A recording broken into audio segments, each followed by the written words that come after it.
Ilang mga kontraktor at district engineer handang magsalita sa mga manumalyang flood control projects.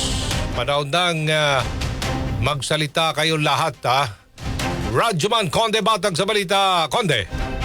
Lumapit ang ilang kontratista at district engineers kay Senator Panfilo Lacson at nagpahayag ng kahandaang magsalita tungkol sa mga kalukuhang nangyayari sa mga flood control projects. Pero ayon kay Lacson, nag-aalangan ng mga ito at inaalala ang kanilang kaligtasan sakaling sabihin ang kanilang mga nalalaman. Bukod dito, nais ring makasiguro ng mga ito na tuloy-tuloy ang laban hanggang sa dulo o ngayon lang ba dahil mainit ang usapin sa mga flood control. Sinabi ng senador na may mga district engineers na napilitang ipatupad ang proyekto dahil sa kanila ibinagsak kahit hindi naman nila hiningi at hindi rin kasama sa National Expenditure Program. Nanawagan si Lacson sa mga kapwa-senador na magpakita ng halimbawa na magtitino ang gobyerno at ito ay sa pamamagitan ng tapat at transparent na deliberasyon sa pambansang pondo. May mga gustong magsalita at tumulong.